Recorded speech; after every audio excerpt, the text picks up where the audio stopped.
You are listening to As a Woman, Episode 5, The Contingent Life.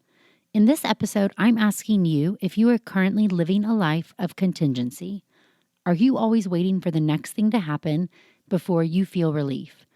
Learn about delayed gratification and how to break out of the constant pitfall holding you back from living in the moment. Listen to my challenge for you this week. Welcome to As a Woman, the podcast hosted by fertility physician Dr. Natalie Crawford to educate and empower women. Each week, learn about your health, your fertility, and how they relate to your true self. Become a part of the community fostering collaboration over competition while learning how to authentically find your voice and amplify others as a woman. Hi, friends. I am so excited to welcome you back to As a Woman, the podcast. You are now listening to Episode 5, The Contingent Life. And this topic is really hitting home for me. So to be honest, in previous episodes, we have talked about things that I feel comfortable with, goals that I've set, lessons I've learned, the things that I know. But in this episode, you guys, this is me putting my heart really out there on my sleeve a little bit before I'm ready, because this episode is really real. This episode and this topic are deep in my heart and something that I am truly working on even now, because I've been living a contingent life for quite a while, and it's something that I personally struggle with. And so maybe this is something that we can all learn together, because I'm making some progress. I'm making active effort to break from these habits. And maybe this is something we can grow and learn and feel and live this thing called life a little bit better. So what is a contingent life? What do I mean by that?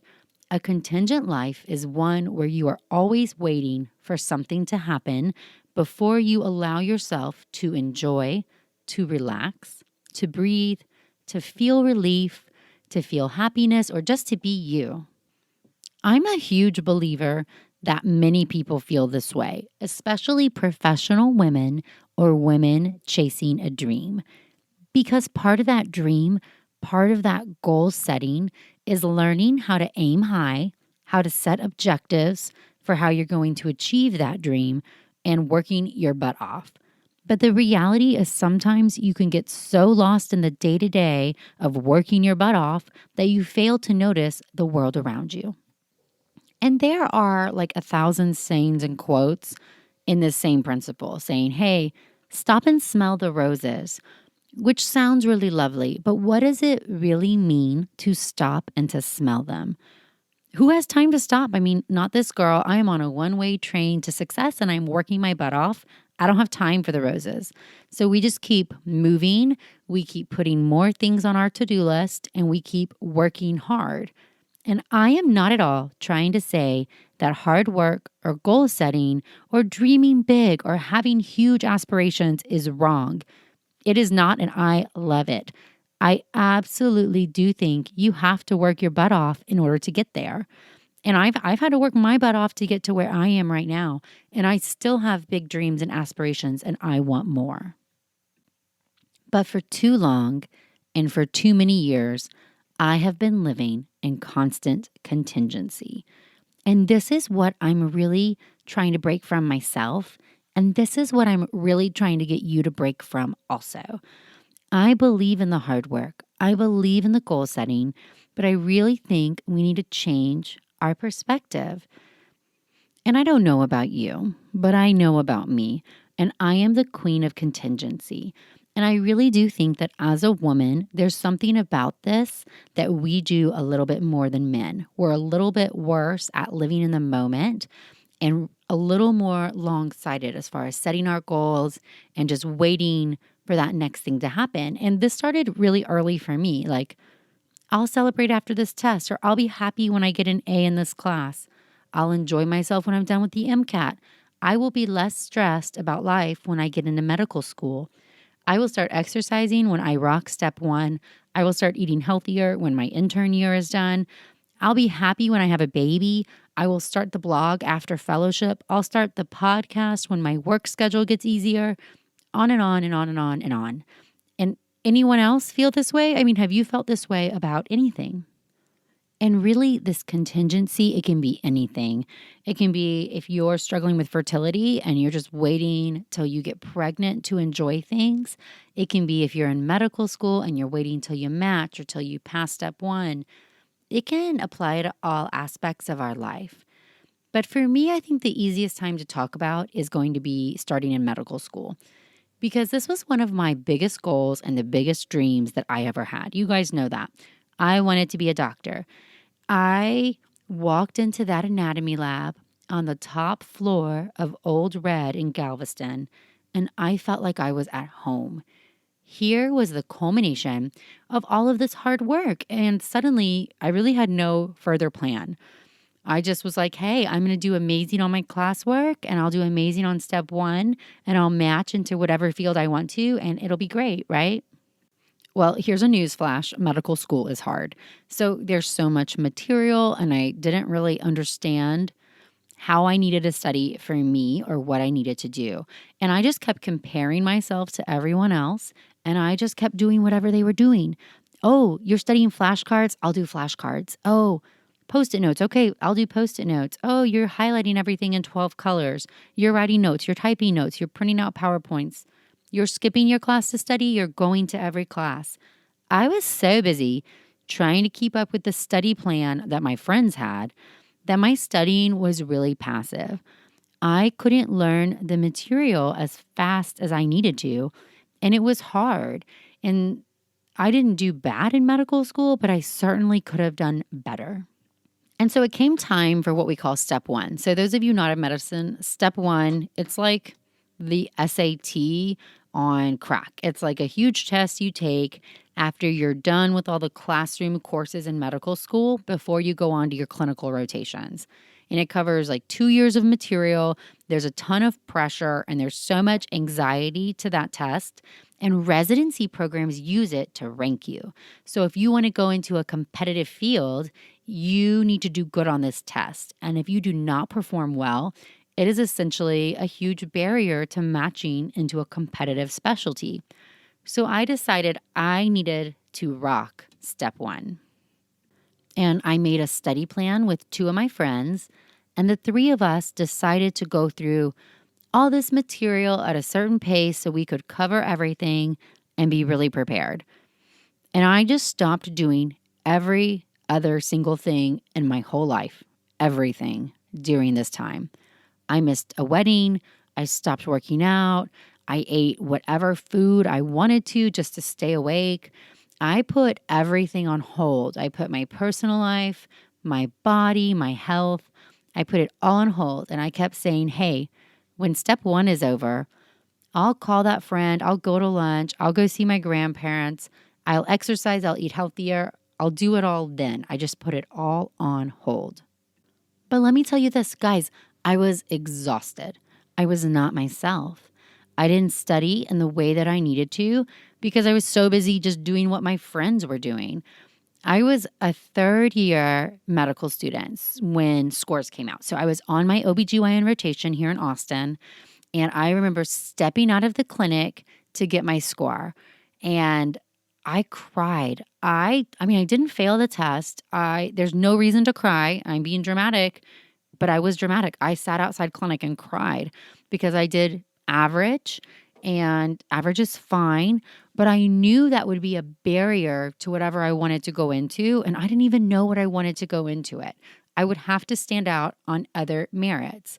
That was the reality, but it hurt me so bad. And the truth is, there's nothing wrong with doing average on the test, but it hurt so bad because I lost myself in the contingency of the time. I lost myself in the stress, the anxiety, and the pressure.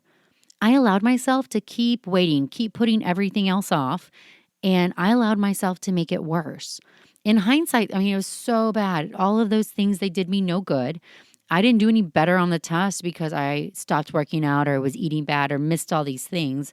Those extra hours didn't really amount to much because I lost my edge. I lost me. The test was my everything. And friends, that is the contingent life. And when things don't go as planned and you're living in contingency, the disappointment is even greater, and it's a really bad cycle. The truth is, that summer in Galveston, studying for that test could have been really fun. I could have worked out. I could have sang more songs. I could have studied next to my friends, but doing my own study plan and probably been a lot more efficient with my time. I could have believed in myself more. I could have known that studying for 30 minutes or 1 hour less each day really would have been totally fine and probably better if it had made me feel more like me. But no, the reality is, I don't really remember much of that summer. It was pretty terrible. And my best memory of the whole time is driving to the test with my two friends. And we were blaring Kanye West Gold Digger on full blast. And it was so wildly inappropriate for the seriousness of the test that I still remember that joy because I finally felt like me for one moment that whole summer. And I really think that you need to know that I am giving you permission. Stop the contingency. It is just not worth it. You are accomplishing nothing. The all or nothing mentality, it did me no good. And in fact, it probably did me harm. It made me feel like I wasn't good enough to be there when the outcome wasn't what I desired after I'd given up everything to try to achieve it. And I really think that that is what a contingent life does for you. If you put everything on hold, you have nothing. You lose yourself. And this is a recipe that only leads to self-doubt, uncertainty, burnout, and all of that. All the bad stuff with medicine happens when you stop living your life in anticipation of achieving the next goal. And I'll be really honest here. That self-doubt, it followed me for too long. I took that step one score as a sign of all the things that I could not do. Instead of that being fuel for me to work harder and improve myself, I just felt like I didn't know who I was or what I could do. And looking back now, I can say that if I hadn't ignored the rest of my life in that time period, if I had enjoyed my life more, the loss wouldn't have felt so deep a blow of just doing average on that test.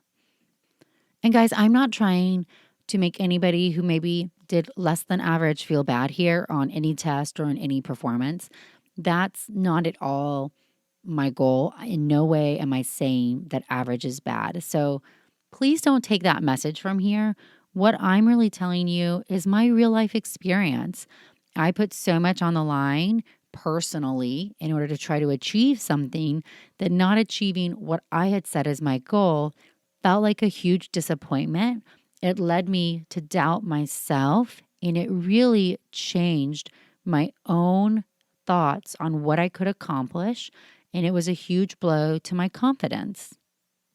And this thought, the thought that a competitive future, a competitive field was out of reach for me, it had a huge and lasting impact on me for quite a while. Let's think about matching into a medical specialty. I liked all of my rotations as a third-year medical student. That's when you're in the clinical context, you're in the hospital and in the clinics, and you're actually shadowing and doing hands-on work and taking care of people, as compared to the first 2 years of medical school where you just are in the classroom, kind of a continuation of your education.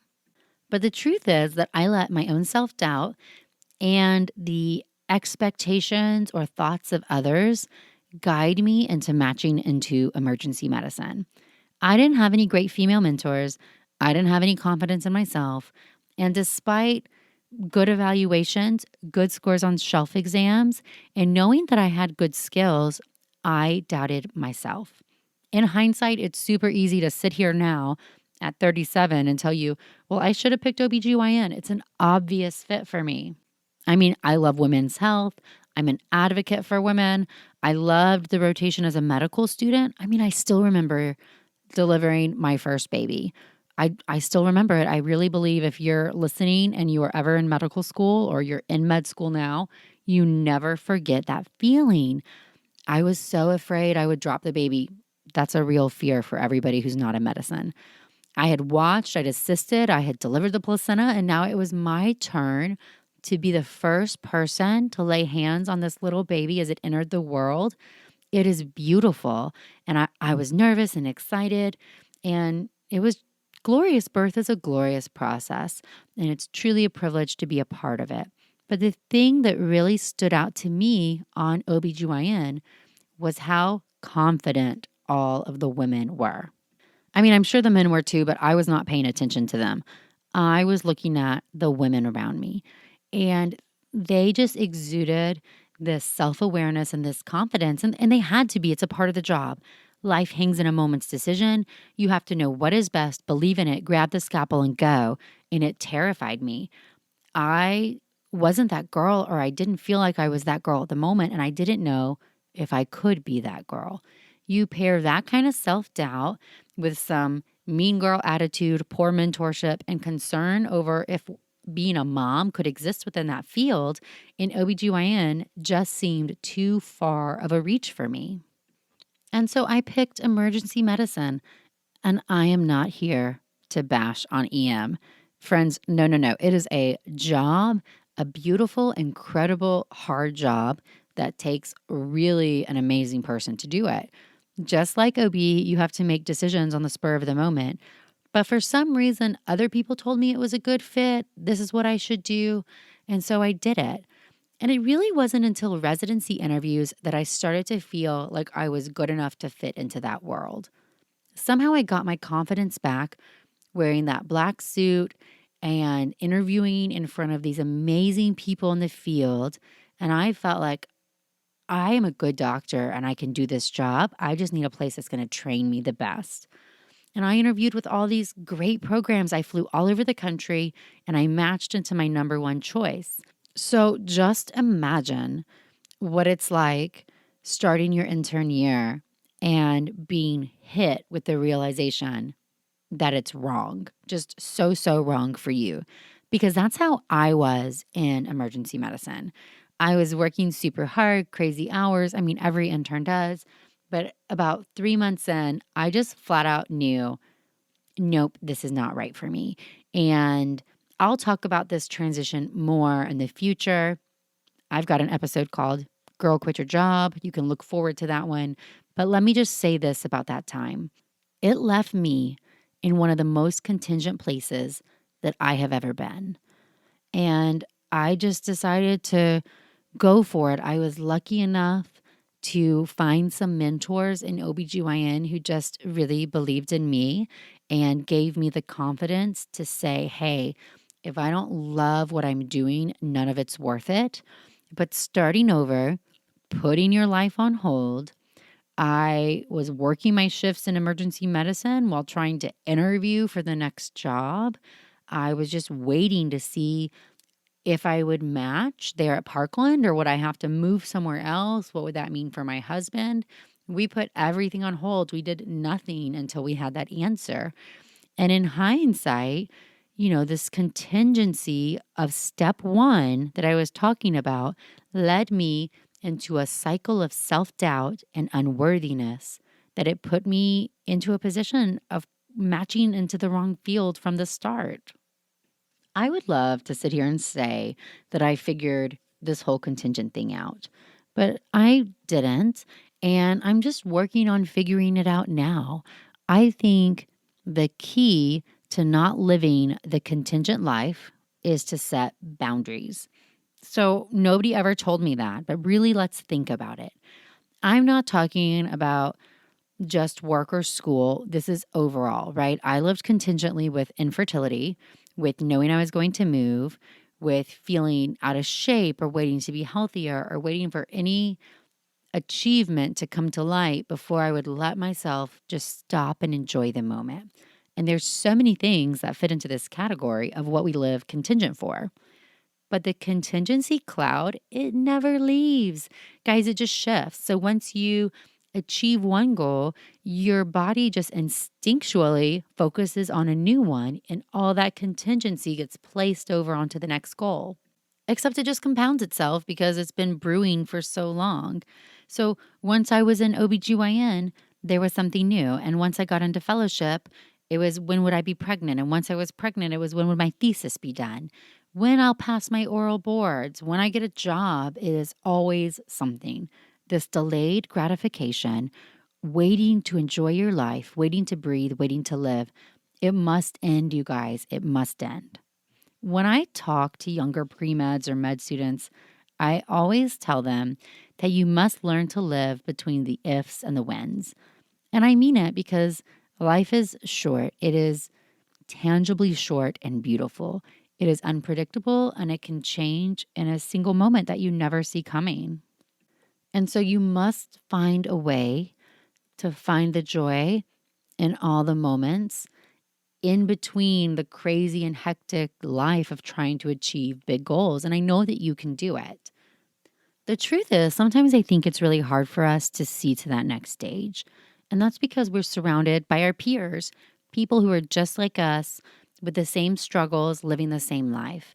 And if we could see into the future or interact with a real person who has gone through all of this, it might change your perspective and give you some freedom and flexibility to enjoy your life. You've heard me say before that it doesn't have to be worked out to be okay.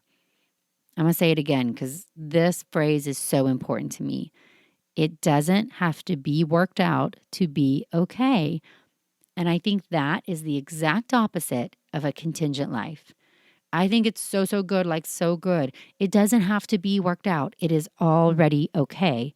It is okay. And when it's worked out, it'll be even better. So just enjoy the okay. Stop letting the stress, the pressure of the contingency breed anxiety and depression and the loss of yourself within you. Learn to celebrate the okayness, that nothing catastrophic is happening in those moments so that you have enough reserve to handle the bad moments. Because bad stuff is going to happen. And often the things we let ourselves get really worked up about on a day-to-day basis, the things that we are living in contingency for, they're nothing about what the bad stuff is. The bad stuff we can't predict, we can never expect. And we need to learn to just embrace all of the good things in the moment while still setting the big goals. I mean, you still have to set the big goals, make a to-do list, work hard at achieving them, but be able to enjoy all the moments in between. Enjoy your life, your friends, your relationships. Take care of your body, yourself, and not put every single thing on the line just to achieve that goal. And so I think the key, this is my take-home message for you, set some boundaries. In order to live your life within the moments, within the working hard and the struggle, you must protect you, your relationships, your identity. And you can't protect the things that you don't identify or that you don't even give yourself time to realize that are important to you. So set some boundaries, girl. Set some boundaries for you. And that is my challenge for you this week, boundaries. So take a moment and take some space and write down somewhere 3 things that are really important to you that you don't want to give up on a regular basis. Things that make you feel like you. Is it dinner with your family, reading books for pleasure, journaling in the morning, running, yoga, hot baths, blogging, getting your hair done, talking to your best friend on the phone, drinking wine on Friday nights with your friends, regular date nights with your spouse, FaceTime with your parents who don't live close, anything. What are your things that make you feel like you? And girl, you identify those things and you carve out time for them. So here's what you're going to do this week. You pick 3 things. You're going to look at a schedule. I don't know if you use your Google Calendar or if you have like a paper calendar planner, whatever you have, you make time for those 3 things in this week. In between all the other crazy things that are going to happen for you, your deadlines, your struggles, your crazy life schedule, you mark down time for those 3 things this week in your calendar right now. You do it, you protect yourself, and those are your boundaries because those things are important to you. And that is okay. The things that are important to us, they help make us us. You are not worth giving up. So don't give up the things that are important to you. And so, guys, thank you so much for listening today. I can't wait to hear what you think about this. And I really appreciate all of your thoughts. As you guys know, this As a Woman podcast, I mean, we're only on episode 5 right now, but you inspire me every time you leave a review or a rating, or you DM me with a comment. You tell me what you think you'd love to hear in the future. I love it all. So please, please, please keep it coming and keep sharing with your friends. I also invite you all to follow me along on Instagram at nataliecrawfordmd and check out the website, nataliecrawfordmd.com. And join next week because I am so excited. It is my very first guest episode, and I have special guest, Dr. Danielle Belardo, and she's going to help me with As a Woman episode number 6, Plant-Based Nutrition for Women, Your Heart. Dr. Belardo is active on Instagram. She's at the Veggie MD. She's a cardiologist, an advocate for plant-based eating, and she's also host of the amazing podcast Nutrition Rounds. We are doing a 2-part series together. So plant-based nutrition for women, your heart and your fertility. So you'll want to check out both of our episodes to learn as much as you can about your body and how to best take care of yourself.